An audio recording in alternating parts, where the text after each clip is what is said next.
They say that Biden is caught between the left and the center. But just like Kamala Harris, he is wearing a mask. He's wearing the mask of a centrist because he is always blown with the political winds. And, it's creating a real problem with him in terms of honesty. I mean, this guy, to me, he's always been stupid, but now he's deteriorating. He's always been dishonest, but now with all this video, it's really shocking how dishonest he is. And it's because he's caught between the elites who are powering his campaign to the left. That's what's happening. The elites who are powering his campaign to the left and the working class who remember, Lunchbox Joe from the old days, which is just because he always tacked to where the party was going because he's a weather vane.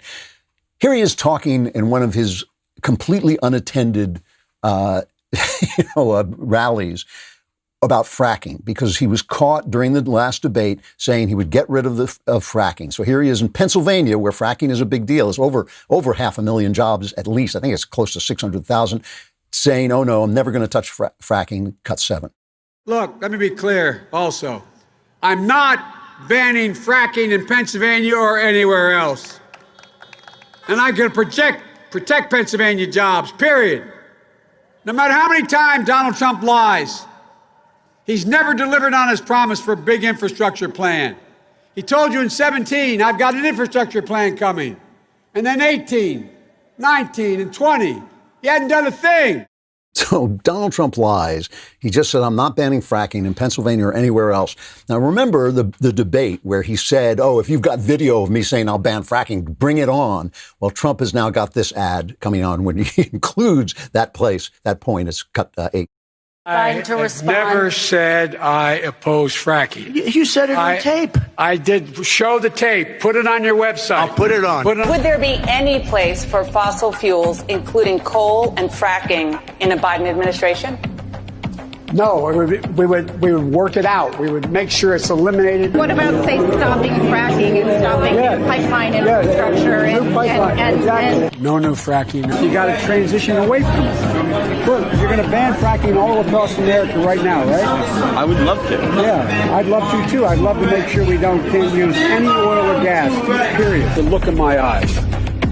I guarantee you, we're going to end fossil fuel. We are going to get rid of fossil fuel. It's funny, Bernie did this to him. I mean, just on the issue of his dishonesty, which is that he's now caught between the far left, who he is going to have to serve if he gets elected. I mean, he'll probably have to resign because he can't possibly be president of the United States with his mind going the way it is. But if he does stay in office, he will be serving the far lefts, and he has to keep lying to the people that he's still the Joe that they know, the old Joe. Do we have that clip of Bernie? This was a Bernie ad, right? This is Bernie Sanders putting out an ad of Bernie challenging Biden during the debate, intercut with things that Biden said on the Senate floor. Have you been on the floor of the Senate? You were in the Senate for a few years. Yeah. Time and time again, talking about the necessity, with pride, about cutting Social Security, cutting Medicare, cutting veterans programs. No. You never said that. No. When I argued that we should freeze federal spending, I meant Social Security as well. I meant Medicare and Medicaid. I meant veterans benefits. I meant every single solitary thing in the government. Look, here's the deal. You're an honest guy. Why don't you just tell the truth here? We all make mistakes. I am telling the truth. And I not only tried it once, I tried it twice, I tried it a third time, and I tried it a fourth time. Joe, let me repeat it again. I want you just to be straight with the American people. I am saying that you have been on the floor of the Senate time and time again talking about the need to cut Social Security, Medicare, and veterans programs. Unbelievable. Bernie's begging him to tell the truth. He knows he's got the goods. Same thing with Trump. He knows he's got the goods. This guy lies a lot. He lies all the time. And now, I mean, you've got this press, this corrupt press corps covering for him. It's making them, I mean, they couldn't lose any more credibility. If any single person is watching network news or reading the New York Times or watching CNN and thinking, oh, now I have some information, really, I mean, that's elite stupidity. That's the stupidity of people who've been to college and didn't learn very much or maybe learned all the wrong things. Our favorite people, the Media Research Center, we love these guys. They have their Newsbusters site. just before I was coming on, they sent me this clip. We've got this Hunter Biden scandal coming. And again, the Hunter Biden scandal so far is that Hunter Biden, it really does seem very clear that Hunter Biden and Jimmy Biden, Biden's younger brother, were influence peddling. They were selling their influence with Joe Biden, and that Joe Biden knew they were doing it. That's the scandal. It's not necessarily saying that Biden was taking money, though there's indications that he might, that Hunter Biden may have been holding money for him in this Chinese deal, this deal with the Chinese. Here is the way the press, a montage, it's really a brilliant, it's a work of art almost. It's the montage of the way the press covered this in 2019 before this laptop was discovered with all these emails on it. This is cut 23. I just want to deal in fact, because there is so much speculation out there, and there is zero evidence that Hunter Biden or Joe Biden did anything wrong here. We should note, again, and you and I have said this on the air many times, there is no evidence that Joe Biden was, involved in any wrongdoing. Of course, I want to note that there is no evidence that Joe Biden or Hunter Biden has done anything wrong. I just want to reiterate. And let's be clear for the viewers. There is no evidence Biden did anything wrong. I'll note again, because it's important. There is I repeat, no. There is no evidence that either Biden did anything illegal. There's been no evidence. There was no evidence. There's no evidence. There is no evidence. There is not an iota of evidence. No evidence Biden did anything wrong. There's really no evidence that Joe Biden did anything wrong. Nobody's ever accused there's no evidence whatsoever that Joe Biden did anything wrong. Got that? Joe Biden did nothing wrong. Hunter Biden did nothing wrong. I love it. There's no evidence. That's 2019. Now this laptop shows up, which has now been verified 1 million times. It's been verified by the government. It's been verified by people in the emails. Here's the evidence is right in front of them now. Here's how they're covering it now. Cut 24. Biden's secret emails. A really fishy story. The Post claimed that the emails were found on a laptop computer that was brought to a repair shop in Delaware in the spring of 2019. The FBI is now investigating whether those alleged Hunter Biden emails are actually connected to a larger foreign intelligence operation. They may be related to a foreign intelligence operation. Foreign intelligence operation. Foreign intelligence. Foreign intelligence. Foreign intelligence operation. For all we know, these emails are made up. The information found on the laptop may be part of a Russian disinformation campaign. Part of a Russian disinformation effort. Described by many intelligence experts as having hallmarks. All the hallmarks of a Russian disinformation. Russian disinformation campaign. This is a classic example of the right-wing media machine. Don't drag the intelligence community into this. Hunter Biden's laptop is not part of some Russian disinformation campaign. The intelligence community doesn't believe that because there's no intelligence that supports that.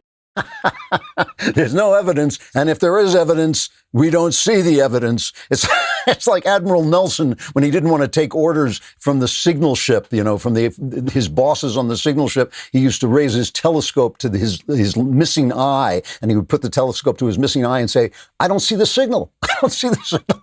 That's the press. Holman Jenkins, this columnist that I just think is great in the Wall Street Journal, he had just one line in a column the other day. He says, "None of us likes to think we aren't brave, but journalists and motorcycle gang members are perhaps unique in interpreting their own slavish conformity as rugged individualism, a profession whose daily existence is such a stark contradiction to its self-image, first of all, loses any claim to respect as a profession. Soon after, it's likely to lose its customers." So there's no evidence. We don't see the evidence. And Joe Biden, the man who says he didn't want to ban fracking, the man who says he didn't want to cut programs, the man who has lied repeatedly and has been caught lying repeatedly over and over again, just po-faced, blank-faced lying with his face hanging out, now says there's no scandal here. This is him being questioned by a reporter brave enough to break out of the pack and ask a question. Cut 4.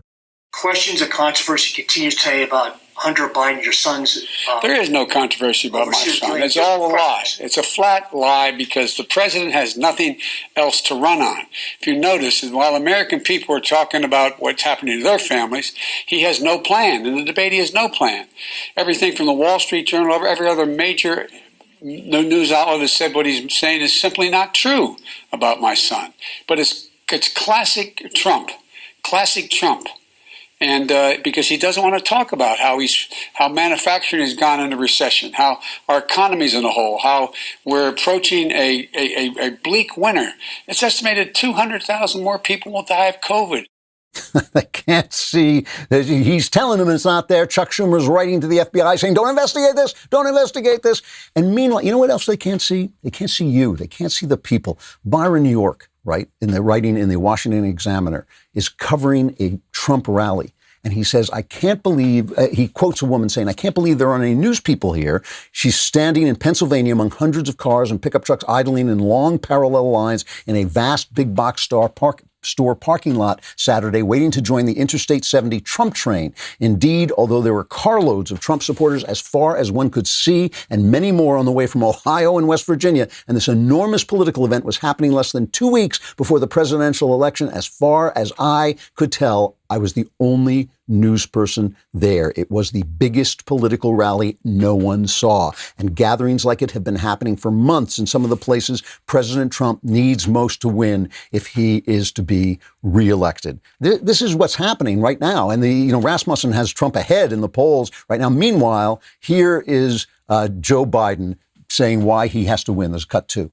Because who I'm running against, this is the most consequential election in a long, long, long time.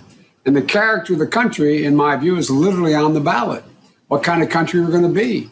4 more years of Georgia, is going to find ourselves in a position where if Trump gets elected, we're going to be in a different world. George Michael is who he's talking about, because that Wham, man, it's just Wake Me Up Before You Go, just the most annoying ditty. And if Joe Biden doesn't win, Wham, that's all you're gonna hear for 4 more years is Wham. He's running against George. Maybe Bush, maybe it's Washington. He's been around so long. I hope you enjoyed that clip from The Andrew Klavan Show. If you did, go ahead and hit the subscribe button so you stay up to date on all our future content.